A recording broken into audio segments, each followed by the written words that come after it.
This 50 cubic feet per minute General Electric bathroom exhaust fan has done a decent job since 2005. It's about time for an upgrade to something that doesn't sound like a jet engine. And that upgrade is the Lumary 110 cubic feet per minute Smart Fan with light. When the fan arrives, this is what you'll get in the box. Screws, some paperwork, the cutout template, the light assembly, the housing with fan, and a remote. Full disclosure, I've never actually done any work in my attic, but with the fan I'm replacing being right next to the attic access, I think working from both sides will help speed it up. But first, we have to find where the fan's at. It's got to be right here somewhere, so let's move some of this insulation out of the way. And time to bring in the broom for some reach, and there it is. I think the best next step is to get us a platform to work on, that way we don't fall through the drywall. I have an idea of what to use. Let's take some quick measurements here. I've got a couple 2x12s I'm going to use to replace some deck steps, but I think one of them will be perfect for this project. I didn't realize getting into and maneuvering around in an attic was such a workout. I will be sore a few days after getting this fan installed for sure. But now with the insulation out of the way, I can see a few obstacles. I want to make sure I don't lay my board on any wiring or plumbing vents. Oh yeah, baby. Alright, this is working out nicely so far. Now let's see what we're working with. We have a screw here, and then a couple more screws here, and seems like the unit is only fastened to this one joist. And while we're up here, let's take the tape off the ductwork and measure it. One thing I was concerned about was if the new fan had the same size duct collar as this one. Common sizes are 3, 4, and 6 inches. If it's not the same, the best thing to do would be to buy new ductwork to match. And for this one clip here, I'll leave the attic exit in here for reference on what type of athletic challenges you may face if you're tackling this task. Okay, that's good. The next step after locating the old fan in the attic is to remove it. This is where I hit my first major roadblock. I had already identified the mounting points, but the duct collar wouldn't let me get an impact driver or even a screwdriver at the right angle to remove the screws. I fought with it for a while, at one point even trying to rip it off with brute force, but it's on there really solid. Once I do get it off, I'll probably disassemble it just to see if there was ever a realistic way to remove it. Let's take a break from the attic for a bit and go back to the bathroom and remove the cover and light bulb. That way when we do finally figure out how to unscrew it from the joist, it'll be completely free. This is easy enough, just the light diffuser, a single screw, the bulb, and the fan and light plugs. To be safe, it's best to have the power off at this point, but at least make sure the switch is in the off position. Alright, let's get back in the attic as I do have an idea. We'll remove that back screw, then see if we can wiggle or rip it away from the front screws.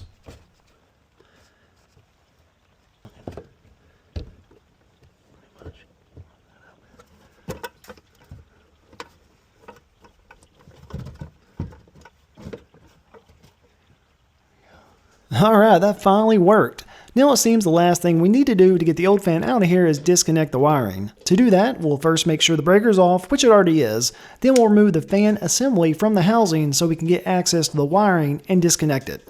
That'll be much easier from a ladder in the bathroom rather than trying to handle that in the attic.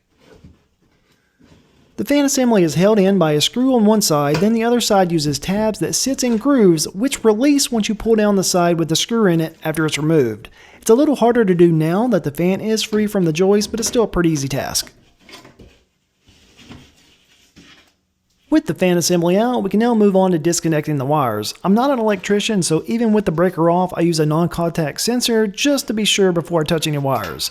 An important next step is to take pictures of the wiring before disconnecting. This fan is wired to 2 switches and my new fan will only be wired to 1 switch, so I have to make sure I know what all these wires do before I hook up the new fan.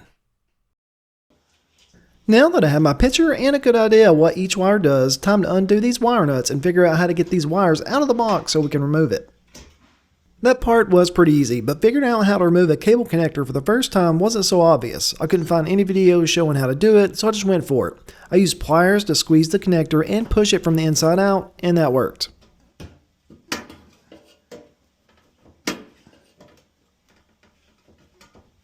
Once I could tell it was compressed enough to slide through the hole, I used my pliers to grab the other side, pulling the connector out completely. Then I was able to grab the wires that were still in the box and slide them out through the knockout. The next challenge was removing the connector from the wires. Since its purpose is to make sure the wires do not slide out of the box, you cannot slide this connector off. Instead, just break off the tab connecting the two halves and it slides right off. Our last step in removing the old fan is capping off these wires and pulling the housing out through the hole.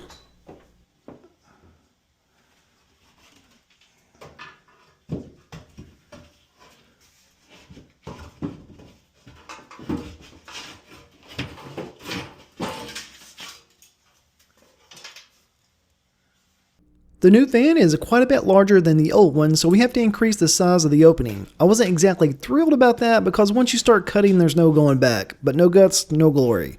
I spent some time thinking about how to square up the opening, then realized the new fan has to be secured to the joist on this side anyways, so I'm not really squaring it up to anything, just the joist. I'll make a straight cut on this side first, then line everything else up from there. 9 and almost 9.5. My template was 9.5 inches wide, so now that I have my straight cut on the joist side, I just measured over 9.5 inches a few times, then made a straight cut line. With my two sides complete, I can now use a framing square to connect them, then double check the measurements, and I'm ready to cut.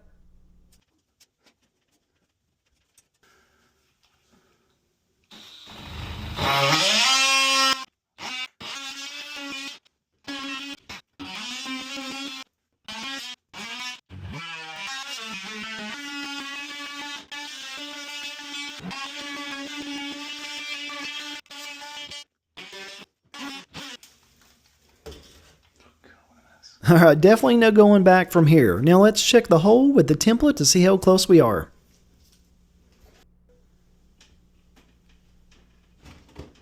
And I would say that's perfect.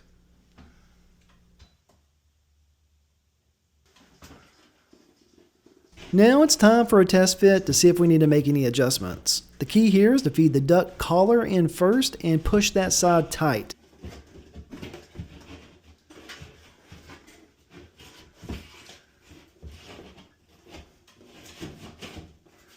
Once that side is in, get your wiring out of the way so you can try to finesse the housing into the hole.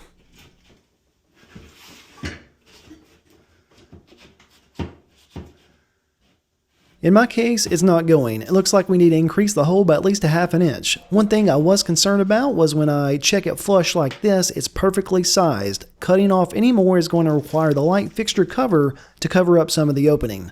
Fingers crossed, it does. Checking the overhang on the cover, it looks like we do have 1 inch on each side to play with, so I think we're safe taking off a ½ inch.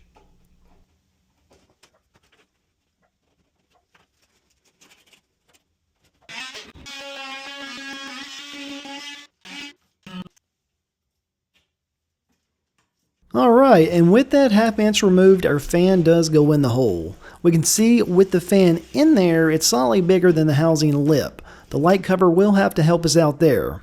Now, with everything out of the way, we can remove those old screws that we couldn't get to earlier.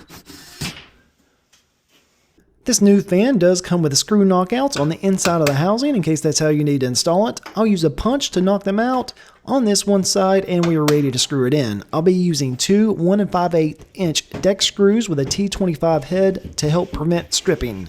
It may be a pain for the next guy when removing it to try to figure out the head size, but at least he won't have to worry about strip Phillips screws.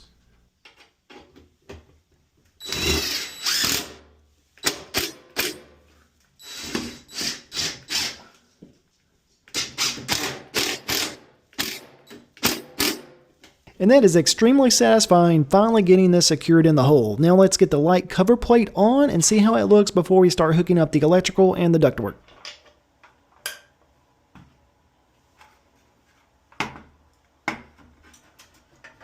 With the light cover installed, there are two things I noticed. One, we'll need to clean the ceiling where the old fan cover was. That's throwing me off a little bit. And two, you can slightly see the gap on this side. Since that's the side you walk in on, I may readjust the housing, pulling it closer this way to make sure that's covered. But both of those are easy fixes, and so far I'm happy. Here's a quick size comparison of the two fans, and with the next step being the electrical hookup, I wanted to see if there was room inside the fan for wiring, like in my old one, but after removing a few screws, it looks like this is where all the electronics live, so that's a no-go. Looks like we're going to need a junction box. I picked up this 4-inch deep octagon box, a blank cover, and a few cable connectors from Home Depot. That should do the trick. Next, I'll do the wiring. I'm not an electrician, so use all this for entertainment purposes only. Doing all this in the attic does add an extra layer of difficulty, as I seem to never have the tool I needed. But I did find it easier to install the push connectors around the cables first, then secure the box to the joist before trying to get the wires and connectors inside.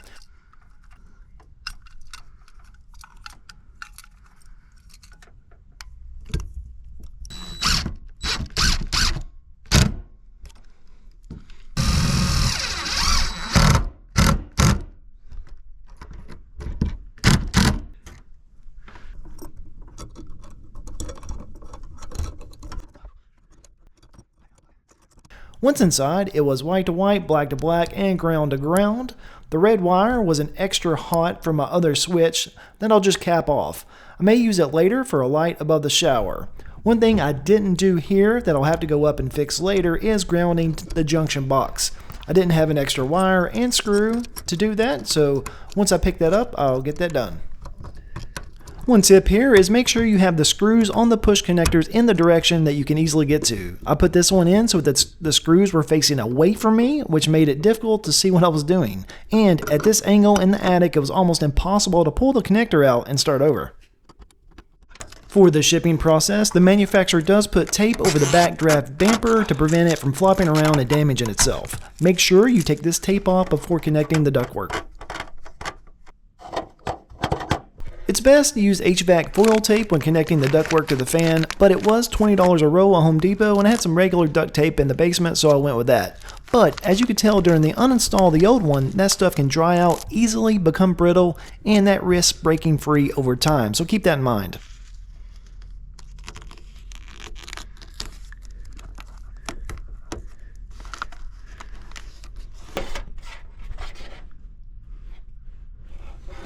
Alright, with the electrical being the last big step of the install, let's make sure this fan works. Alright, so far so good. Alright, with this button you can change the color of the LED. And then you can turn the LED ring off with this one.